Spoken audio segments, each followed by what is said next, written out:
If doing what you've been doing hasn't been working, you'll have to do something else. Once again, simple, but not easy. In this video, I'm going to show you how to find out who you really are, to really get to know yourself, and how to create space in your life. A lot of it. Turn off the noise. It's a distraction and it's a huge time vampire. I went all the way on this one because, well, I was really ready. I was sick to death of living the way I was living and feeling the way I was feeling, so I made a drastic change. It also dovetailed perfectly with one of my symptoms, which was my financial problems.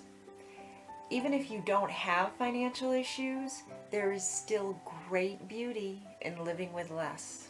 I turned off my internet, my cable, and my landline telephone, but this was about 10 years ago, so I still had a landline telephone. And I'm not going to lie, it was a terrifying step to take. And let me tell you, my internet and cable provider did not make it easy. They made me offer upon offer to keep from losing me as a customer, but I stood firm. Once I did, it was like that scene from The Wizard of Oz where Dorothy's house gets spit out of the twister. She landed with a thud and everything went silent. Being left alone with yourself without TV or internet is terrifying and liberating in equal measure. Although the liberating part was a little harder for me to absorb. So there I was alone in my quiet little house. Now what? What the heck am I supposed to do? What will you do? And the answer is anything you want. Here's the list of what I stopped doing.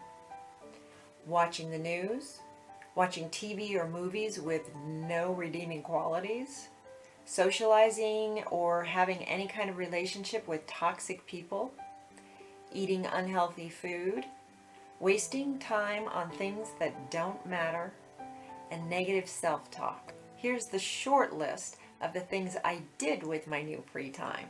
I went for walks, I practiced yoga and meditation, I decluttered, organized, and cleaned my house.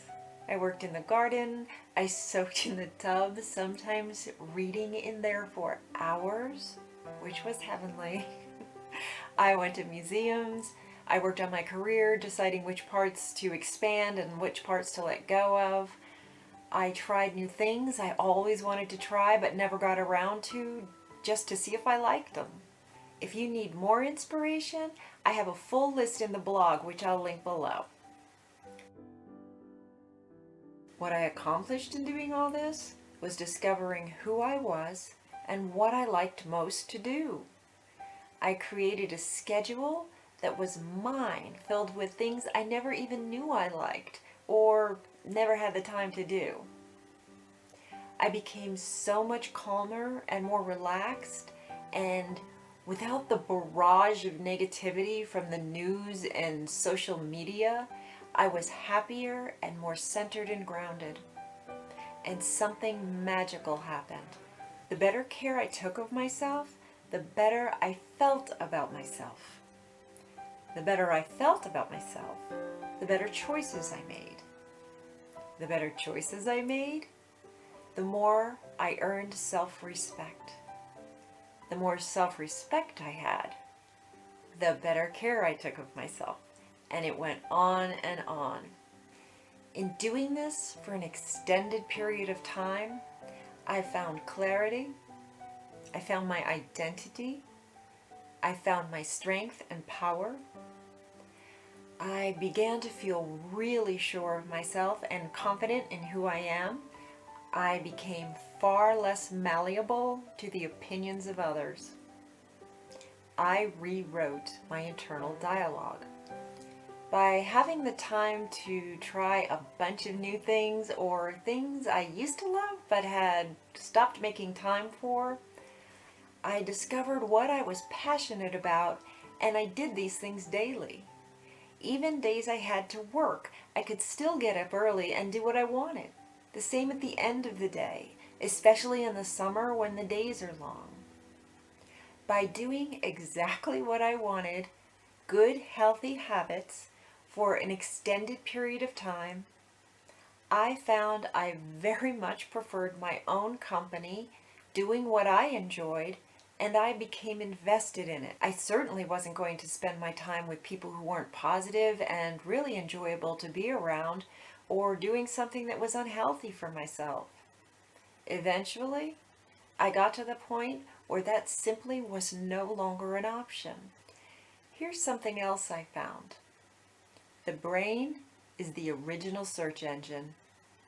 It remembers what you're looking for and it seeks it out, putting it in your path over and over. When I stopped making unhealthy choices, those choices over time fell away and no longer presented themselves in my life. It's not that they no longer existed, they just became so uninteresting to me, they fell off my radar. Remember the Jersey barriers?